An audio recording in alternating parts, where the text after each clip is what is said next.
Hey everyone, this is Pete, and welcome back to Atari ST A to Z, a series of short playthroughs of Atari ST games, some which I grew up with and some which are new to me. Today is one of the former. This is a game I used to really love as a child, alongside the Winnie the Pooh game that we've already seen on this series.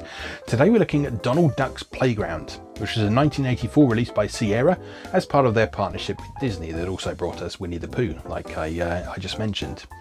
So this game was originally written for Commodore 64 and then ported to Apple II, PC, Amiga and Atari ST. And the way they went about that is they actually ported it to Sierra's AGI engine, which powered their adventure games. The engine wasn't really designed for this type of game though. I mean, it was a valiant effort, but yeah, there's certain aspects of this game that you can tell it's running on an engine that wasn't really designed to do this sort of thing. And indeed, designer Lowe has gone on record as saying that he found it particularly challenging, or ridiculous, I believe the word that he's quoted as saying, to port certain aspects of the game over to AGI and get it working correctly. But yeah, this is a game I've loved since childhood. Unfortunately, I've never had a legitimate copy of it. The version we had was just one of the many pirate copies that, well, everyone had in the 16-bit days. So I can't show you a bit of official packaging, but I can show you the game. So let's go play Donald Duck's Playground.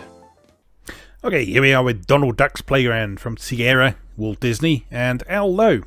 So if you wish to use a joystick, plug one into port 0 and press Ctrl J. This is one really annoying thing about all of Sierra's games, is if you wanted to use a joystick with them, you had to plug them into the mouse port for some reason. I don't know why, but you did, and it was irritating. Especially on the models of ST that had the stupid under console joystick ports. That said, in most cases you were probably best off just playing with a keyboard anyway, so we will do that today. Alright, here we are. Walt Disney Personal Computer Software and Sierra presents Donald Duck's Playground. So it's got that distinctive Sierra AGI look about it, with those double width pixels. And a rough approximation of Donald Duck wandering off. Okay, so the object of this game is that Donald Duck wants to build a playground for his nephews. Well, that costs money. So he has to go and get some part-time jobs to earn the money required to pay for it. So, when words appear here, press the return key, joystick button or right mouse button to continue. Please walk through a doorway to choose a level. I'm just going to go for beginner for now, just so we can have a nice quick game. And you'll hear, much like we had in King's Quest, we have the ST keyboard click interfering slightly with the actual music. Alright, so this is Duckburg. On this side of Duckburg, there are 4 places that Donald can go and work. And if we wander over here, just going to move that mouse cursor out of the way.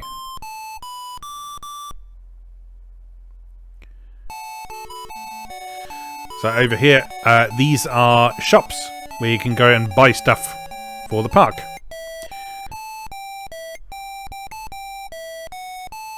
And then off in the background there, that is the route to the park, where once you've built some of the stuff in the park, you can then go and play on it, which is nice.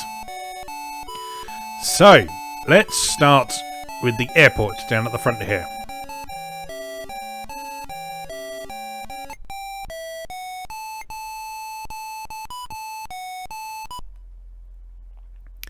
So each of these jobs is a little mini game where you play Donald doing something. So you can choose how long you want to work for, up to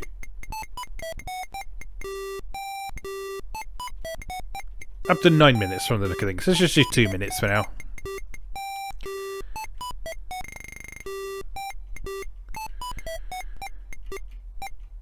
It doesn't register every key press for some reason. You can probably hear the pinging there. It's not registering every one I do.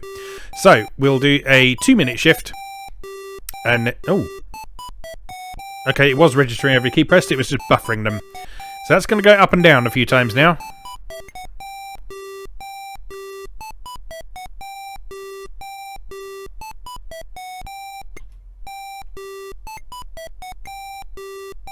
Oh no, no, it doesn't. It works like the movement. So you press the key to start it moving in that direction, and then press it again to stop moving in that direction. I see. This is one of the elements that Lowe was describing, where the engine didn't quite suit what we were doing here. So let's press the fire button, which is mapped to the X button on the keyboard. It was also mapped to the F10 key as well for some reason. That reason being that on the, I think it was the PC Junior, the function keys were down the left side and the F10 key was at the bottom, so that was a very easily accessible key to use as a fire button. Obviously on the ST and subsequent PC models that doesn't make much sense. So right, what you do in this game is you pick up stuff and you throw it in the appropriate receptacles, and that's it. You just need to do as many of those as possible. Now some of these aren't relevant to the receptacles you've got in the background, so you have to prioritize yourself appropriately. And move Donald accordingly.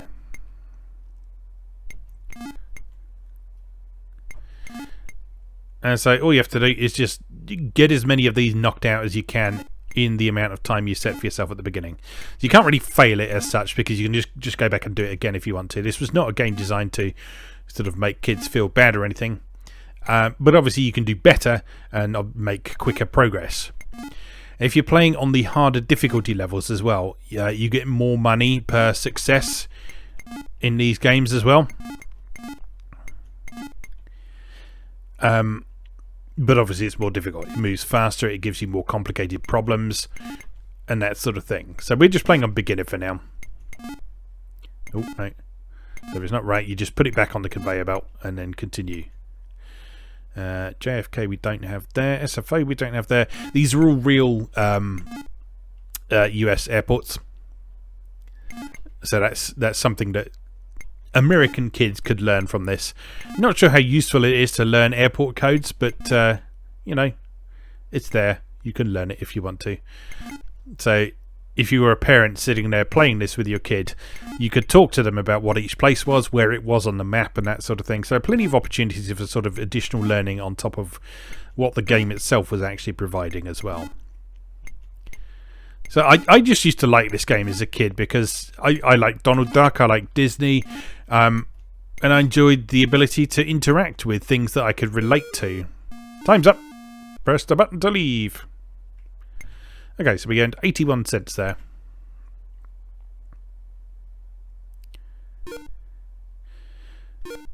So we get given our money, and that gets put in Donald's purse. You earned 81 cents. Now those coins become important when you're buying stuff, because you actually count out the change. This game was specifically marketed as a game about change making. So obviously that plays a big role in this as well. Right, so a toy shop here. What you have to do, this is like a matching game if I remember rightly. Let's just see how we go. So we've got a car down there. Oh, you have to move the ladder, I think. Oh dear, oops. Okay, so you move the ladder first and put that in position. And then you pick up the thing. And then you climb up. And you put it there. And you get 5 cents for each one. Now you'll also see that there's a timer for the Amcrack Special, which will become relevant very shortly as well. Not sure how precisely you have to line up these things. Let's just experiment with this candle. So we pick this up. Stick that there. No, you don't have to be precise at all. It just has to be on the right shelf. That's okay then. Alright. So let's move this over here. Grab the green teddy. It always carries it on the right hand side from the look of things. So as long as you drop it in the appropriate... Right, the Amcrack Special is coming, and I've mistimed this badly. So you'll hear the train coming. You have to pull the lever, and that closes the front of the cabinet and prevents the toys falling off.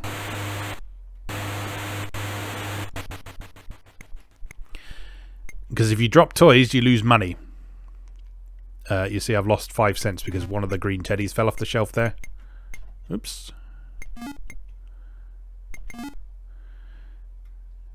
Yeah, this is actually quite a tricky one to make a decent amount of money in, because it's quite slow and cumbersome. I mean, each success is worth a lot of money. And we only had 15 cents there. Obviously, we got a lot more from the airport. Right, let's go to the produce. We don't use the word produce here in this country for like fruit and vegetable and stuff, so this game is actually where I learned that Americans use that term for fruit and veg. So, in this one, you have to catch the things. Oops. And then drop them in the appropriate receptacles. So this is a bit like the airport one, but with an additional sort of action component, if you like.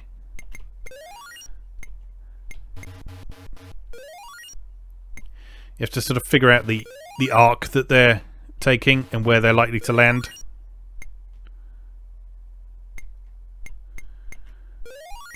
And then just drop them in. And you get just 1 cent for each success in this one, because this is quite a fast-paced one, relatively speaking. So you can potentially make a decent amount of money from this one, but you do have to be pretty quick off the mark to catch all the things. You don't have to be super precise for catching them though, which is nice. And they also don't continue flinging stuff at you while you've got something in your hands either, so...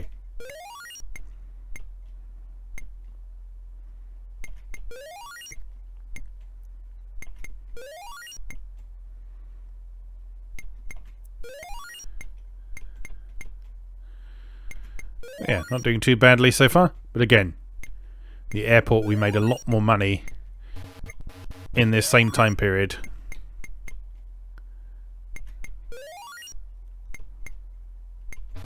Oops.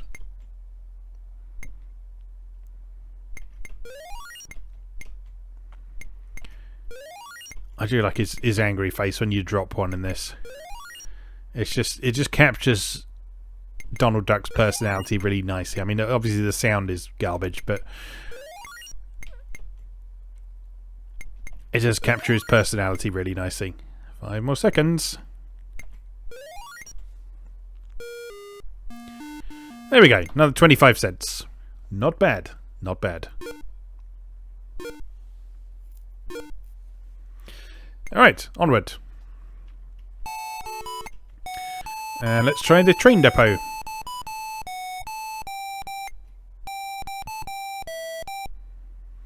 This is where you get to take charge of the Amtrak Express. Right. 2-minute shift again. So pick up at Duckville. So you need to look at where Duckville is, and you need to arrange the points accordingly.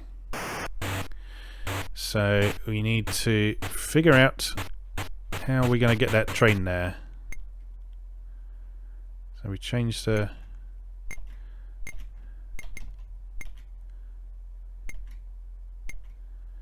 Okay, so the junction is actually at where the number is. So we change that one there.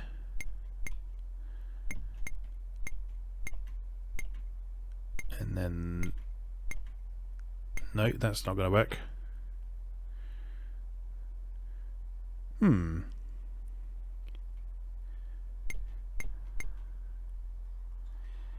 Maybe 1 first.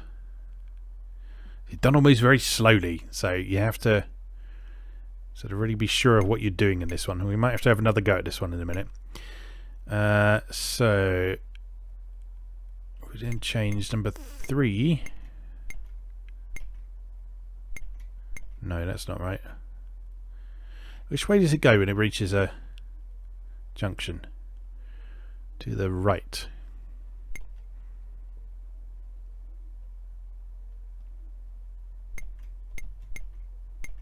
I've completely failed at this one.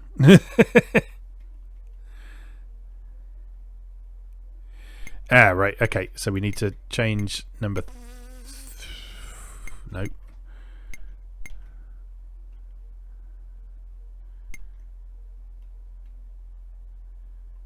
How did you even get there?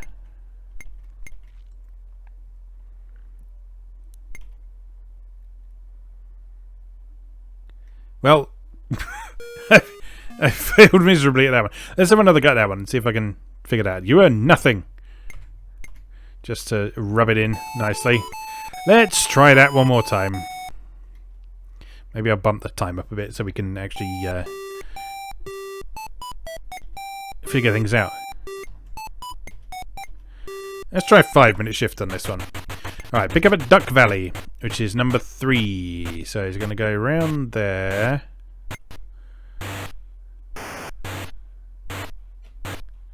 Can't just press the numbers, can you? No. Yeah, so you've really got to wander that slowly over there. Bring that up there. No, that's the wrong way. Why you do this?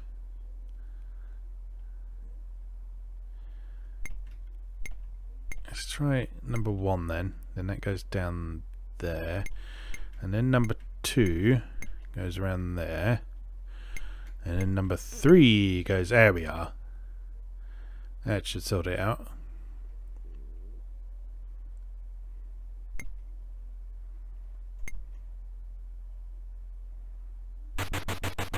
And deliver to Ducktropolis. Okay, so to get there, all we need to do is change number 2. There we go.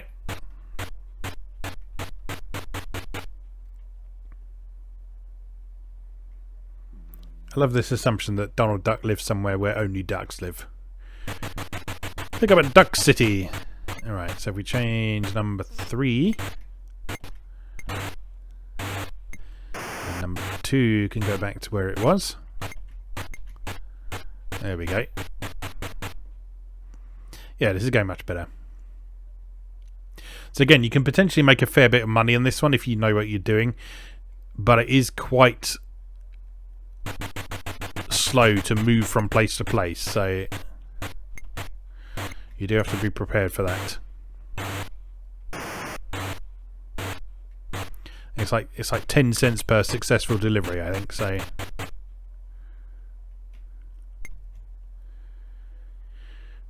deliver to Duck Valley.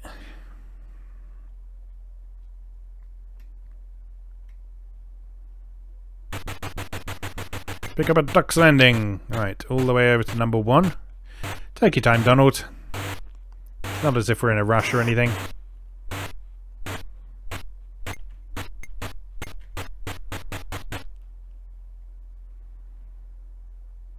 Lovely. And where are we going next, I wonder? Duck Valley. Okay, so it's just a case of switching that one back again.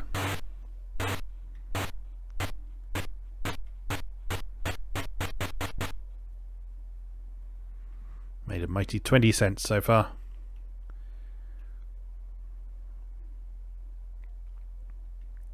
Yeah, this game is fun because you can sort of focus on which one of the mini games that you enjoy the most and earn your money that way. You get rewarded for all of them. It would perhaps be nice if it was sort of a bit more consistent in terms of how much you get for each one, because at this point the airport seems like obviously the best way of doing things. But I guess again, as an educational game, this might be something that a kid would be playing with their parents, and so the parent could encourage them to try the different things and to learn how to be as efficient as possible and that sort of thing. And in that way they could sort of develop their skills and their knowledge in different areas, and perhaps you could end up earning a lot more in this game, but with the speed it runs out, it's kind of hard to see how you could do that really. But well, it doesn't really matter too much. We've got a minute to go.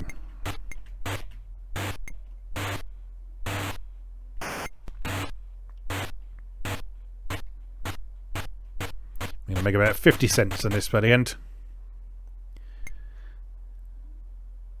This was the 80s, remember?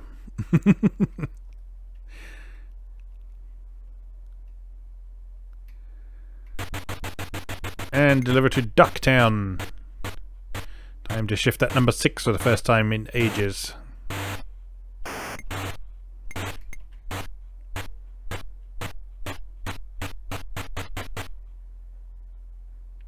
This will probably be our last one. 50 cents. Yeah, we're not going to get any more in 10 seconds, are we? It's all over, Donald. Time to go home.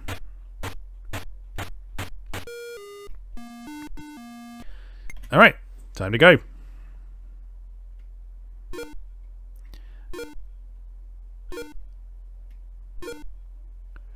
You have $1.71. Let's see what we can buy for $1.71.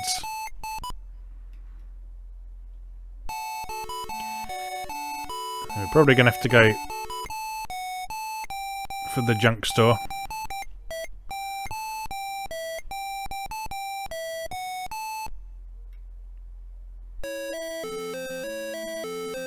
Which is stuff by Goofy.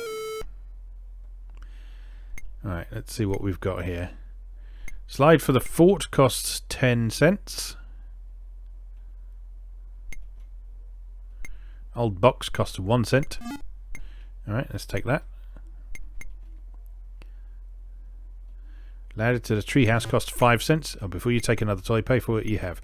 You can't stack up all the toys you want and get them all together.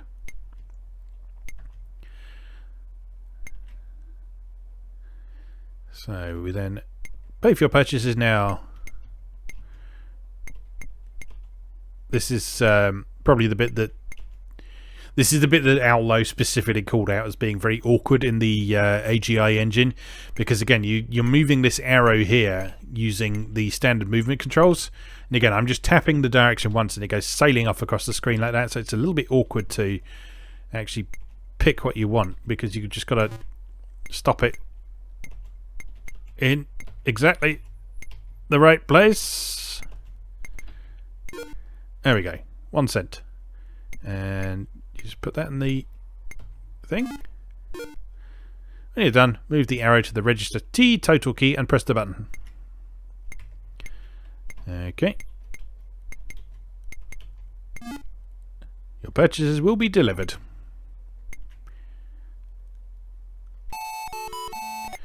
So let's go buy some more stuff.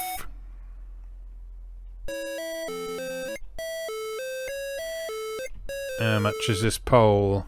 Treehouse Fireman's pole, 10 cents. I will have me one of those, thank you very much.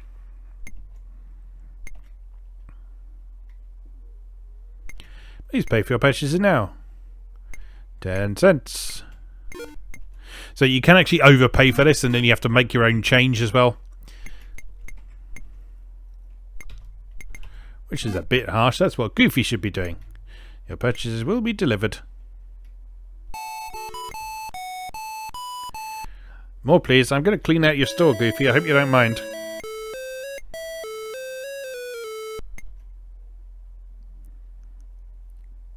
Tire swing, 5 cents.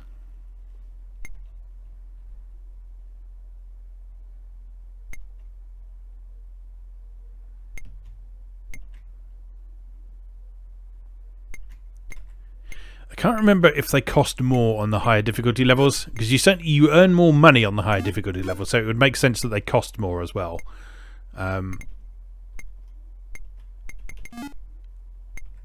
But without checking that, hard to say.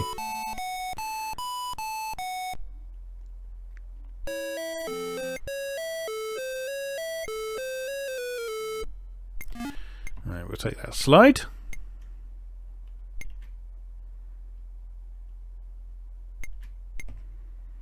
You owe 10 cents. So let's overpay, and I'll show you what I mean, because you have specific numbers of coins, so it's plausible that you could end up with the wrong coins to pay for something. When you're done, move the arrow to the register T, and there you go. Thank you. Please make change. So you owe 10 cents, you paid 25 cents. You see the arrow moves nice and slowly over those, so it's much easier to do that. Right, so we want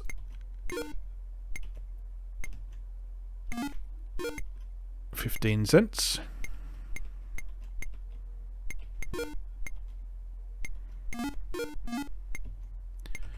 Here we go.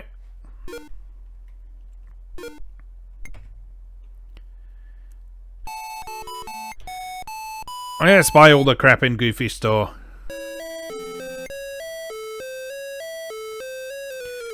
Even though it's incredibly time consuming and cumbersome to do so.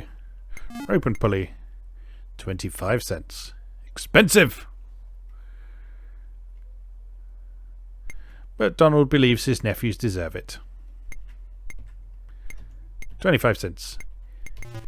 Easy peasy. If I could just move this arrow.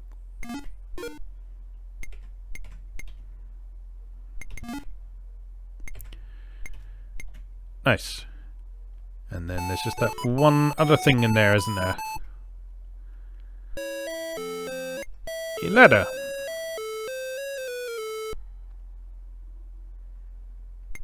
I do like how Goofy is wandering around just like one of the random characters in King's Quest, like the goat and the various villains. He's just sort of wandering back and forth. I think I remember making that association when I was a kid, and it sort of scared me a bit about Goofy. I thought he was going to suddenly try and kill me like in King's Quest. You owe 5 cents. There you go, 5 cents. I don't know why Donald takes his hat off to go shopping. Maybe he keeps his money in there.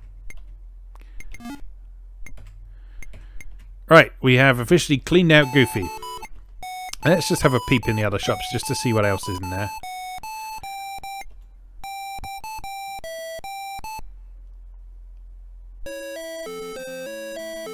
It's Mickey!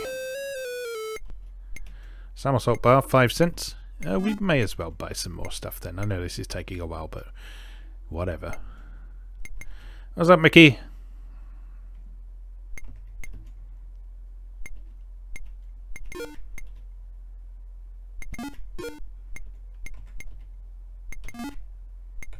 I think if you got more money, you have notes to deal with as well. So that's one way that the more difficult levels make it more challenging. Is you having to deal with more denominations of currency. It's Minnie! Yeah, these are all really cheap. They must be more expensive on the harder difficulty levels. Imagine paying 10 cents for park equipment.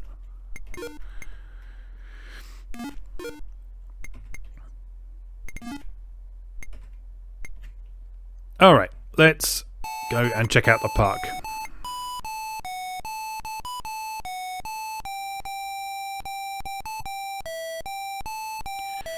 So you head over to the park. And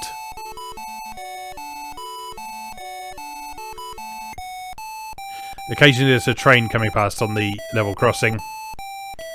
And there's like Disney characters riding it. When you get to the park, you magically transform into one of Donald's nephews. And you can then play with all the stuff.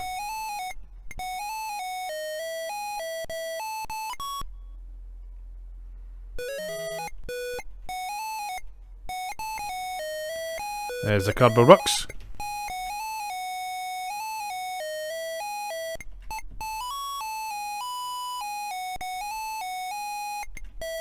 I have a feeling you have to actually build that whole rocket thing yourself on the harder levels as well. I think that's the case. Anyway, let's head this direction. But I remember thinking the rocket thing was really cool because it's just like a massive slide.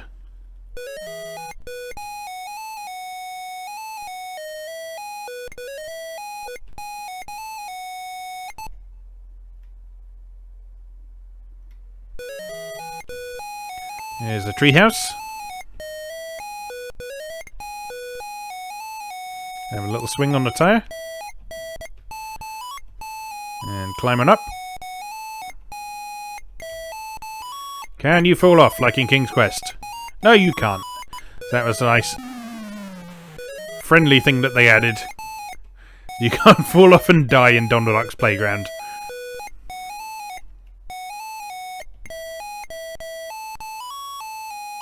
Whee!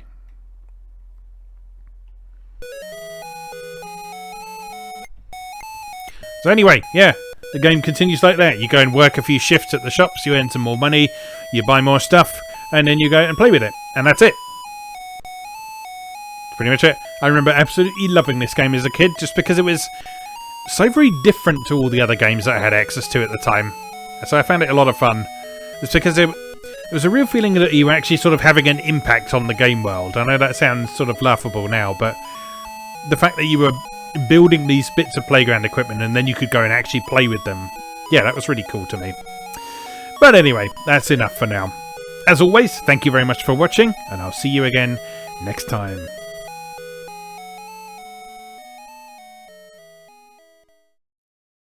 Thanks for watching. If you enjoyed this video, please help out the channel by leaving a like or a comment and subscribing. New episodes of Atari A to Z are on Tuesdays and Atari ST A to Z on Thursdays. Check out atariatoz.wordpress.com for a full archive. Do please also check out my other projects moegamer.net, where I explore Japanese and Japanese-inspired games from yesterday and today, and videopackgames.wordpress.com, which aims to catalogue the small but well-formed library of the Philips G7000 Videopack computer, also known as the Magnavox Odyssey 2. You can also support my work on Patreon or buy me a coffee. You can find links to do both down in the video description. Thanks again, and I'll see you next time.